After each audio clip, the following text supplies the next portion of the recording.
Hello, and in this video I'm building a land bridge. Well, to be specific, it is based off the Vancouver land bridge, which is built in Vancouver in the state of Washington, I believe. And I noticed it on Twitter the other day and thought it would be an interesting build to try and just replicate. Because I've built something similar where I built the animal bridge for animals to cross the road. And I thought I'd go a bit similar with this one. It's obviously a pedestrian bridge and it's very elaborate for what it needs to be, because all it does is cross a motorway, and it is a very elaborate bridge. And I thought I could use some new techniques that I've been trying to get better at, and some old techniques as well, like the curbs. It's been a while since I've actually used a lot of curbs in a build, which this used a lot of them.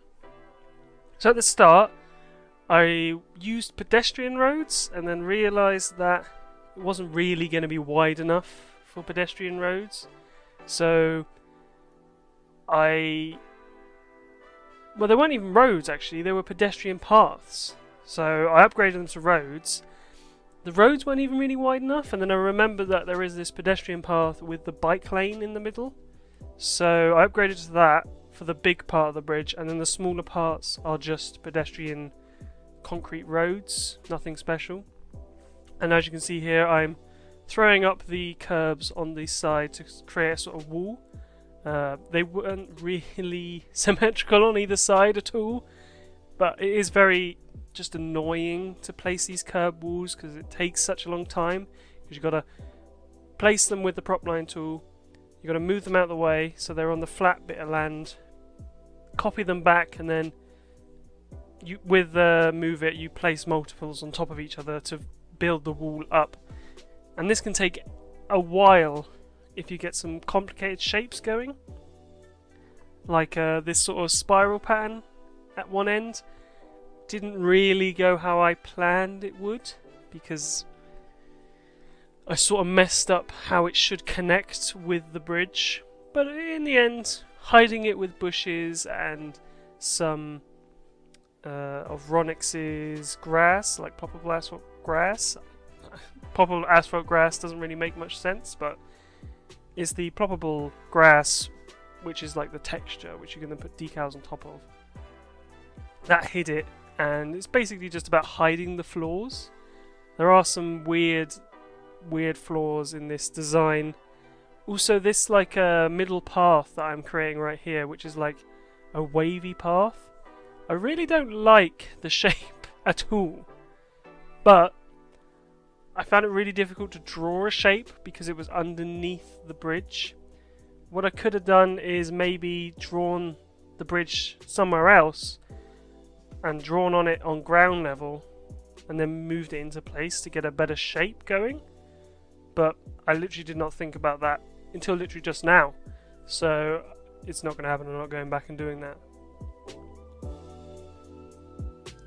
So I'm just going to talk a little bit more about the channel and what I've been doing lately.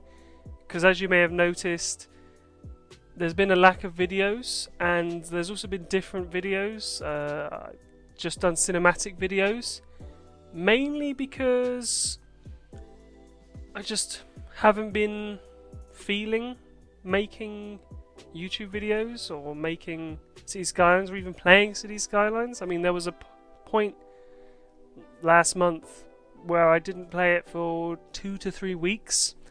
So, I don't know. I really want to at least make the next episode of Rotterdam and also finish London City.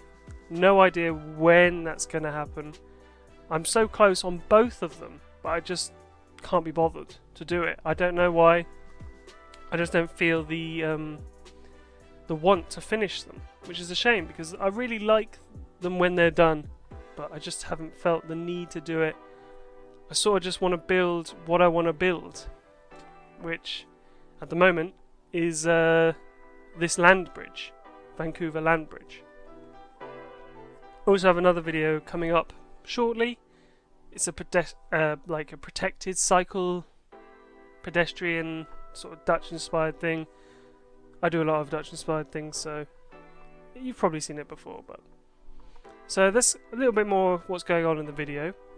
Obviously, I had to use the tree snapping to snap the trees to the top of this road. The only problem with the tree snapping mod is if you have trees unlimited or unlimited trees, I can't remember the mod, it doesn't work. They don't work together. They're incompatible because if you load them up at the same time, every tree on your map will start flying in the sky and it doesn't work. So what I had to do was obviously uninstall unlimited trees for this one particular build. So if you wanted to obviously do a lot of placing trees on buildings or roads, you would have to use tree snapping. But for the most part, if you're going to use trees a lot, you're going to want to use trees unlimited because it obviously unlimits the trees to a much higher number than it is in the vanilla game.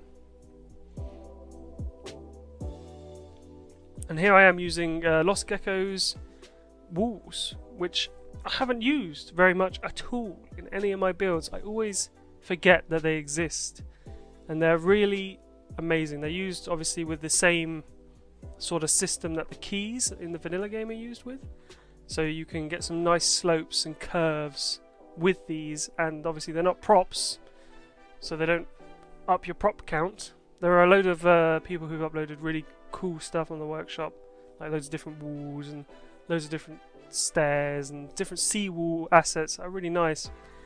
I don't know why I haven't really found a use for them, because I'm probably stuck in the old ways of doing things with props, where I should be more trying to push the limits of what you can do with the keys and stuff. But I'm trying, but like I said, I haven't been playing much of this game, so I do what I can. So obviously I didn't really want to keep the center texture for this because it was a bit weird having this wavy path with just a straight bike path going through. So what I ended up doing was sort of using two different decals to sort of offset each other. So this brick texture was a lot of a different color to the other, but was a similar sort of shade, so they sort of fit together, if not a bit weird. But I think it worked quite nicely in the end. And I had to use, obviously, like the grass, the texture from the tile will go onto the grass. So I had to page up or page down the decal to make it not appear on the grass, which worked in most places. And when it didn't work, I simply just covered it up with a bush or a tree or something. So the build is pretty much almost finished. So what I'm just going around with now is simply adding grass and trees to the surrounding area to sort of complete the feel of Vancouver, I guess. Just a lot of greens with a lot of autumn trees. I know it may not look very realistic. I just like the way autumn trees can look in the game, and they add a different colour to the normal green palette that most of the foliage is, which of course is in real life, but it just adds a different colour, which is nice. And here I just go around detailing the edge of the foliage on this embankment area, trying to make it look fairly nice. So that's pretty much it for this video. I hope you enjoyed. I'll see you next time.